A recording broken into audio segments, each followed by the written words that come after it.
Object में जी हमने क्या क्या पढ़ लिया था? ऑब्जेक्ट में हमने ये देखा था कि कैसे ऑब्जेक्ट बनेगा। न्यू कीवर्ड से भी सर, ऑब्जेक्ट बन सकता है और खाली ब्रैकेट लिख देंगे तब भी ऑब्जेक्ट क्रिएट ऑलरेडी हो जाएगा। ऑब्जेक्ट का मतलब यही है कि हम इसके अंदर जो वैल्यू लिखेंगे वो की पेयर के अंदर आएगी, की वैल्यू की फॉर्म में आएगी, और एक वेरिएबल के दूसरी अंदर। चीज हाँ जो CSS सर।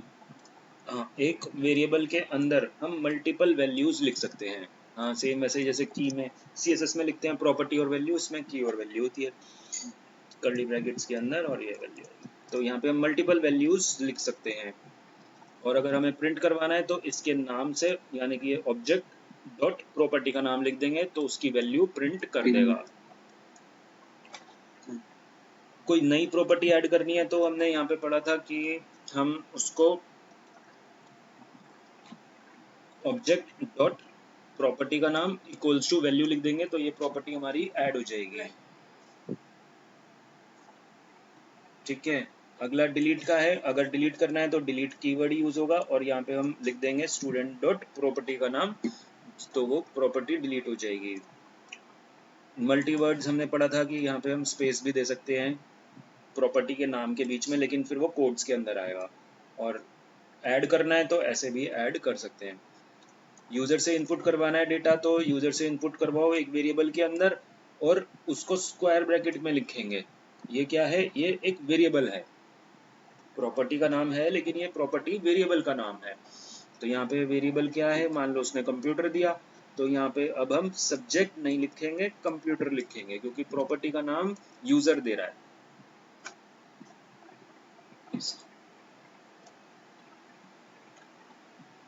प्रॉपर्टी की शॉर्ट एंड वैल्यू क्या है? जैसे अगर हम रिटर्न कर रहे हैं ऑब्जेक्ट को, यहाँ पे हमने लिखा नेम और मार्क्स। नेम के आगे नेम क्यों लिखा है? क्योंकि हम ये नेम फंक्शन के आर्ग्यूमेंट से ले रहे हैं।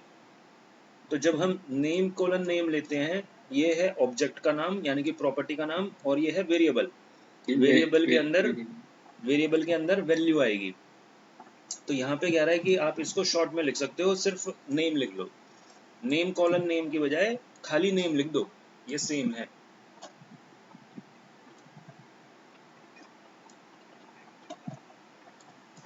चेक प्रॉपर्टी फॉर एग्जिस्टेंस, ये हम करते हैं। तो चेक करना है हमने कि प्रॉपर्टी अवेलेबल है भी या नहीं ऑब्जेक्ट में। तो क्या करते हैं, इसको मैं JS के नाम से ही बना रहा हूँ क्योंकि HTML हम नहीं कर रहे इसमें कुछ। JS के नाम से मैंने बनाया और यहाँ पे मैं एक ऑब्जेक्ट बना रहा हूँ। Let student equals to curly brackets, और कर्ली ब्रैकेट्स के अंदर हमने डाला name colon A comma age colon 20। ये एज और नेम डाल दिया। अब हमें इसको क्या करना है? चेक करना है कि इसके अंदर एज है या नहीं। तो यहाँ पे हम लिखेंगे console.log स्टूडेंट डॉट चेक के लिए क्या है तरीका? चेक के लिए कह रहा है कि चेक के लिए हम सिंपल ऐसे ही लिखेंगे, एज मतलब स्टूडेंट की एज जो है वो 20 है या नहीं। तो ये क्या रिटर्न करेगा? यस और नो में आंसर हमें देगा, बूलियन वैल्यू। और यहाँ पे हमें मिल गया है ट्रू, यानी कि ये वैल्यू है, ऐसी एज है। अब ये जो हमने लिखा है इससे चेक तो हो रहा है, लेकिन हमारे पास एक और ऑप्शन है चेक करने के लिए, और वो कौन सा है? ऑपरेटर है in. There is a special operator in. इससे क्या होता है? चेक ही होता है। जैसे कि यहाँ पे तो हमने वैल्यू को चेक किया है, मतलब ये चेक कर रहा है। अच्छा एक और चीज देखते हैं पहले कि यहाँ पे अगर मैंने लिखा student dot marks equals to 20, क्या स्टूडेंट के मार्क्स 20 हैं? मार्क्स तो कोई प्रॉपर्टी है ही नहीं। तो ये क्या रिटर्न कर रहा है? कुछ भी रिटर्न नहीं किया इसने, फॉल्स भी नहीं किया और कुछ भी नहीं दिया। तो यहाँ पे क्योंकि वो प्रॉपर्टी है ही नहीं, तो यहाँ पे ये एक प्रॉब्लम है कि हमें पता ही नहीं चल रहा कि उसने फाइंड नहीं करा या है ही नहीं है प्रॉपर्टी। तो हमें यहाँ पे चेक करना है कि क्या इस नाम की, मार्क्स के नाम की प्रॉपर्टी है या नहीं। तो उसको हम करेंगे इन से चेक।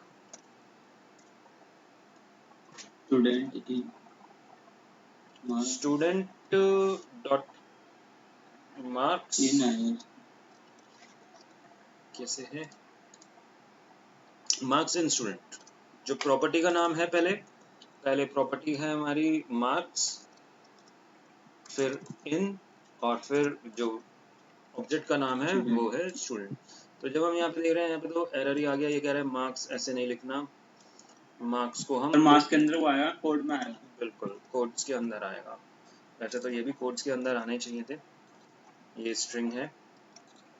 तो रन करा हमने, तो यहाँ पे फॉल्स दे रहा है क्योंकि वो है ही नहीं। और अगर मैं यहाँ पे नेम को चेक करता हूँ, क्या नेम स्टूडेंट के अंदर है, तो नेम को ये ट्रू दिखा रहा है। ठीक है, यहाँ पे अगर हमने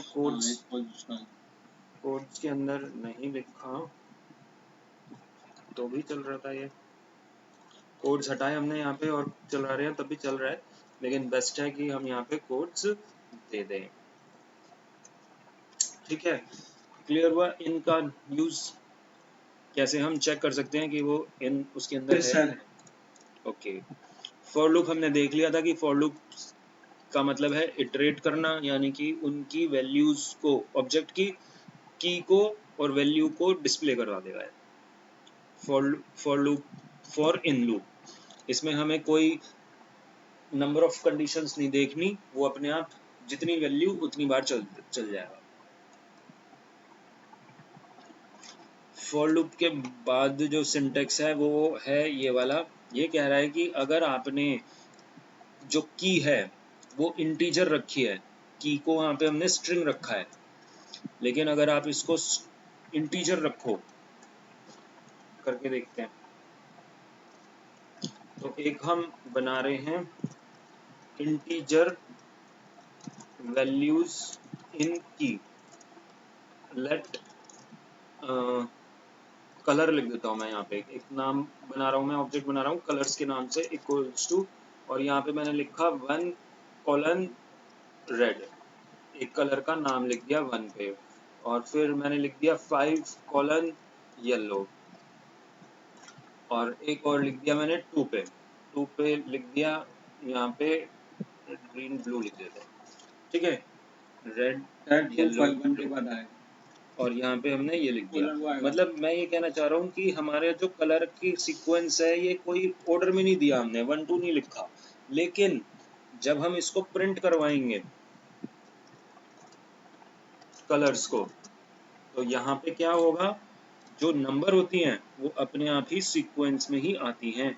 तो पहले 1 आया, फिर 2 आ गया, भले ही हमने 2 बाद में लिया था।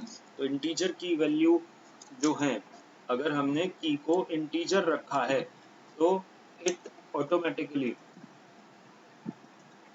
Arranged in ascending order,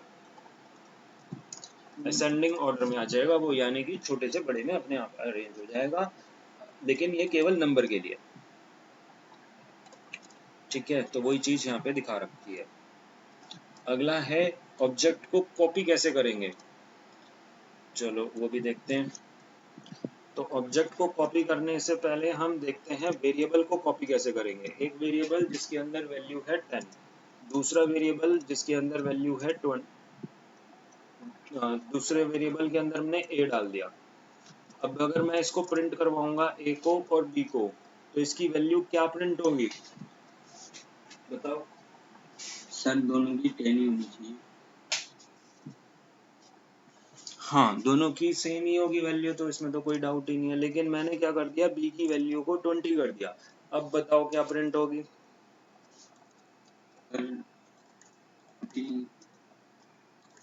sir 2 bar 10 plus होगी, 1 बार 20।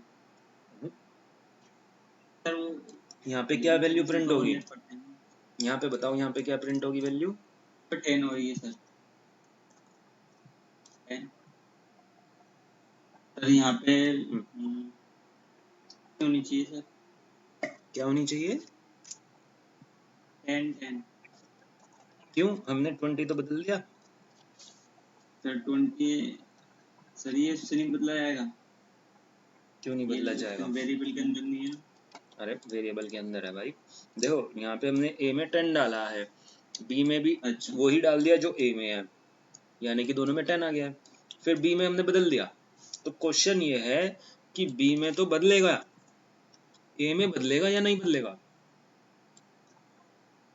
ए बी के बराबर है, हमने बी को बदल दिया, तो क्या जो बी में बदला है वो ए में बदलाव हो रहे हैं या नहीं हो रहे? चलो चेक करके देखते हैं। तो ए में बदलाव नहीं हो रहे। क्यों नहीं हो रहे? क्योंकि इसको बोलते हैं हम ये क्या है? प्रिमिटिव डेटा टाइप है ये प्रिमिटिव डेटा टाइप है। ये जितने भी इंटीजर वाले हैं ये सब प्रिमिटिव डेटा टाइप है, ये लिखा हुआ है, ठीक है। ये प्रिमिटिव डेटा टाइप है, लेकिन अब हम कर रहे हैं ऑब्जेक्ट में। ऑब्जेक्ट का मतलब क्या है? ऑब्जेक्ट का मतलब है कि हम इसमें रेफरेंस, ऑब्जेक्ट को बोलते हैं हम रेफरेंस डेटा टाइप। तो यहाँ पे मैं क्या कर रहा हूँ, एक ऑब्जेक्ट बनाया मैंने, ऑब्जेक्ट 1 इक्वल्स टू, और उसके अंदर सेम यहाँ पे कुछ वैल्यूज लिख लेते हैं, सेम यही वाली, नेम और एज। ऑब्जेक्ट 1 में हमने डाला नेम और एज। अब मैं क्या कर रहा हूँ, ऑब्जेक्ट 2 बना रहा हूँ, late obj2 equals to obj1। दोनों को मैंने सेम कर दिया है। दोनों की वैल्यू को प्रिंट करवा के देख लेते हैं, obj1 में क्या है और obj2 में क्या है। तो दोनों में सेम ही वैल्यू आ रही है, क्योंकि हमने यहाँ पे कॉपी कर दिया था। अब हम क्या कर रहे हैं, ऑब्जेक्ट 2 में बदलाव कर देते हैं। Object 2 dot age equals to 50, उसकी 20 है, उसकी 50 है। तो जैसे ही मैं रन करूंगा, तो किस में मैंने बदलाव करे हैं? 2 में। क्या 1 में बदलाव आएंगे? तो यहाँ पे 1 में भी चेंज हो गए, दोनों में सेम चेंजेस आ रहा है। तो इसको बोलते हैं हम रेफरेंस कॉपी। रेफरेंस कॉपी का मतलब है change in one reflect in another. एक में चेंज करोगे दूसरे में भी चेंज हो जाएगा। ऐसा नहीं है कि एक बार हमने कॉपी कर लिया और उनका काम खत्म। रेफरेंस का मतलब होता है एड्रेस से, उनका जो मेमोरी का एड्रेस है वो सेम है। समझ में आया या इसको डायग्राम से समझाऊं? समझ में आ गया। ये इसके अगर हमने वैसे प्रिंट कराया तो वो ऊपर वाला चेंज नहीं हुआ, अगर हमने वेरिएबल बना के करा लेकिन ऑब्जेक्ट में वो ऊपर वाला भी चेंज कर देगा, जो हम बाद में वो देंगे वो उससे चेंज। बिल्कुल, ऑब्जेक्ट में वो चेंज हो जाएगा। चलो बढ़िया। अब आता है कंपैरिजन। ऑब्जेक्ट, दो ऑब्जेक्ट को कैसे कंपेयर करोगे, चेक करते हैं। जैसे कि एक बात पूछूं सर, ये ऑब्जेक्ट सर कैसे यूज होंगे जैसे अगर हम HTML में यूज करने लगे तो? हाँ बताता हूँ। अब हम क्या कर रहे हैं, कंपैरिजन कर रहे हैं। HTML में कैसे यूज होंगे? HTML में जैसे एरे का कंसेप्ट है, इसी तरह से ऑब्जेक्ट का कंसेप्ट है। एरे में क्या होता है, मल्टीपल वैल्यूज हम स्टोर करेंगे, ऐसे ही हम ऑब्जेक्ट में करते हैं। लेकिन खाली HTML में, क्योंकि ये सब ना एडवांस टॉपिक्स हैं, बेसिक्स चीजों में ये यूज भी नहीं होते। अब एडवांस का मतलब क्या है? एडवांस का मतलब है कि आप डेटाबेस को रीड कर रहे हो।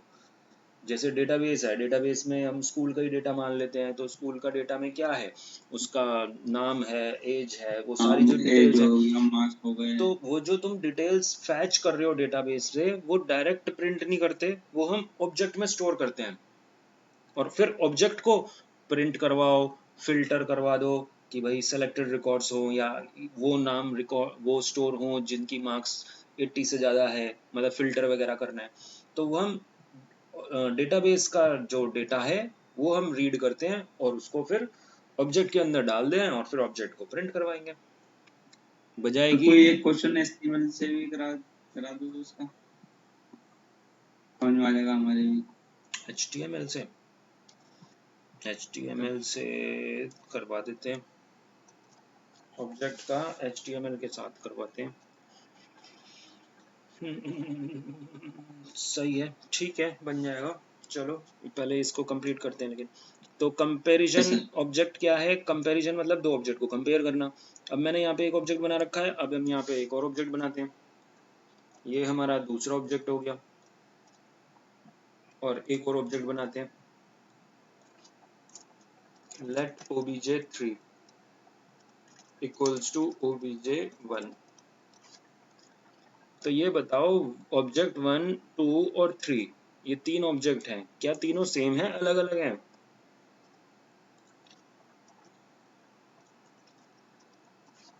बताओ।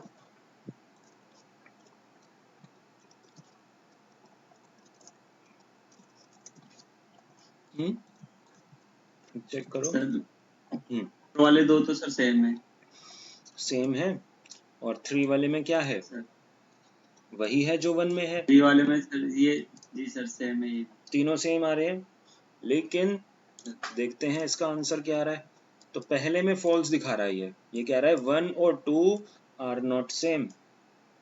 1 और 2 को ये सेम नहीं दिखा रहा, लेकिन 1 और 3 को ये सेम दिखा रहा है। ठीक है, तो होता क्या है, जब हम इसकी कॉपी करते हैं, जब हम इसके अंदर वैल्यू असाइन करते हैं एक ऑब्जेक्ट को दूसरे ऑब्जेक्ट में, तो ये रेफरेंस कॉपी है। रेफरेंस का मतलब, जैसे मैंने पहले भी बताया था, कि रेफरेंस का मतलब होता है एड्रेस से। दोनों का जो मेमोरी का एड्रेस है वो सेम हो चुका है, और ये जो चेक कर रहा है ये मेमोरी एड्रेस को भी चेक करता है, लेकिन इसका मेमोरी का एड्रेस अलग है, इसका मेमोरी का एड्रेस अलग है, तो इसीलिए इन दोनों को वो अलग अलग ट्रीट करता है, तो सेम नहीं दिखाएगा। तो ये है ऑब्जेक्ट की कहानी। अब ये सब चीज़ें यूज़ होती हैं HTML के साथ, कि हम डेटाबेस को रीड कर रहे हैं, फिर उसमें हमने कंपैरिजन करना है, तो वहाँ पे भी यूज़ होता है ये।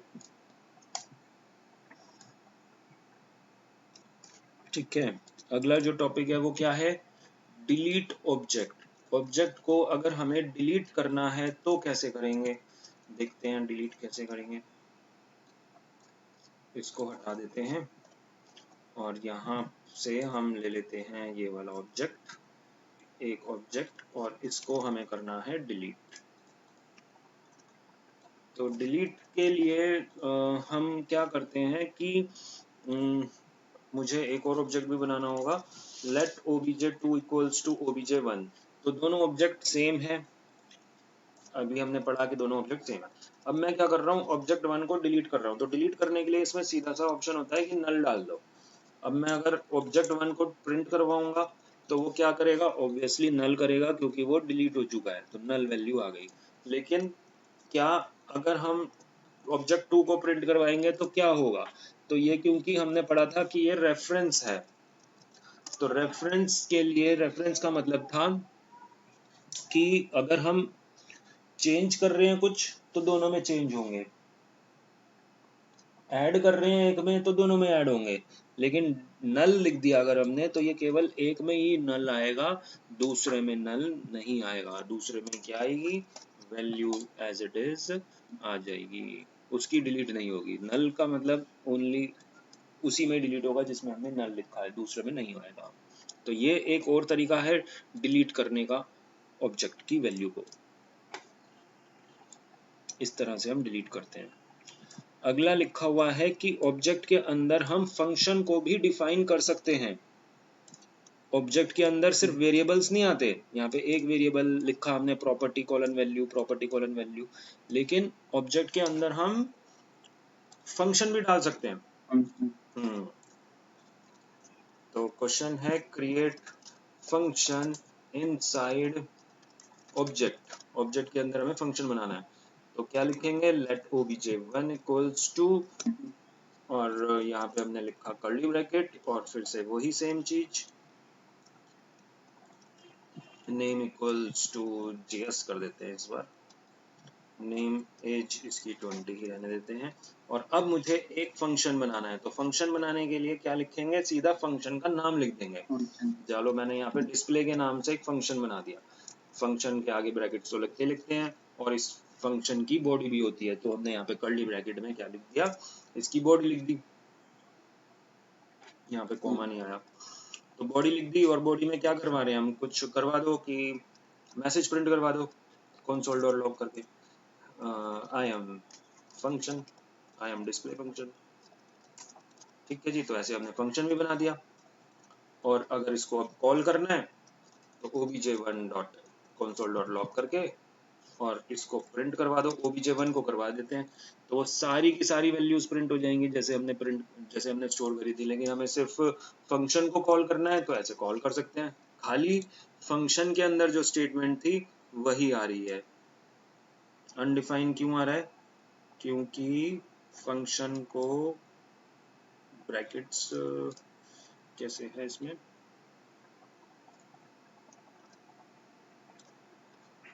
अनडिफाइन क्यों आ रहा है? कुछ डिस्प्ले करवा रहे हैं। अच्छा, यहाँ पे प्रिंट नहीं होगा ना, यहाँ पे प्रिंट नहीं होगा। फंक्शन को कॉल करना अलग तरीका होता है, डिस्प्ले करना अलग होता है। तो हमने console.log नहीं लिखना चाहिए था, सिंपल फंक्शन को कॉल करना चाहिए था। तो ये कॉल करा और ये console.log करेगा, मैसेज प्रिंट करेगा। तो ये मैसेज प्रिंट हो रहा है। अब मुझे क्या करना है इसमें, ये जो नेम था और एज है ये डिस्प्ले करवाना है। तो आई एम डिस्प्ले फंक्शन और यहीं पे मैं लिख देता हूँ माय नेम इज, क्या लिख दिया, नेम को प्रिंट करवाने के लिए नेम लिखेंगे, नेम प्रिंट करवाने के लिए नेम ही लिखेंगे। लेकिन ये तो दे रहा है एरर, यहाँ पे एरर दे रहा है और ये कह रहा है कि नेम नहीं पता क्या है। तो नेम को हम यहाँ पे अगर डिस्प्ले करवाते हैं तो कैसे करवाते हैं नेम को डिस्प्ले? कहीं करवाया हमने, यहाँ पे लिखा है ना student dot age, student dot name, student dot marks, मतलब ऑब्जेक्ट के साथ करवाते हैं। तो यहाँ पर भी वही चीज आएगी। ऑब्जेक्ट का नाम क्या है? ऑब्जेक्ट वन फिर डॉट नेम। अगर हम ऐसे लिखेंगे तो इसने लिख दिया माय नेम इज जेएस। ठीक है, तो ऐसे हम फंक्शन के अंदर डिस्प्ले करवाएंगे वैल्यू को। अब मैं यहाँ पे एक और स्टेटमेंट लिख देता हूँ, माय स्पेस देके माय एज इज, और यहाँ पर आ जाएगा, क्या आएगा? Object one dot age. बिल्कुल सही। तो यहाँ पे ये पूरा का पूरा स्टेटमेंट आ चुका है। अब ये जो लाइन है इसको मैं इस तरह से भी लिख सकता हूँ। कैसे? यहाँ पे हम ऑब्जेक्ट वन ना लिख के दिस लिख देंगे। दिस क्या होता है? दिस कीवर्ड है जो कि अपने ही सेम ऑब्जेक्ट को रेफर करता है। तो यहाँ पे हमें ऑब्जेक्ट का नाम देने की जरूरत नहीं है, दिस लिख देंगे। अब ऑब्जेक्ट का नाम कुछ भी हो ये चल जाएगा। और यहाँ पे भी लिख देते हैं दिस।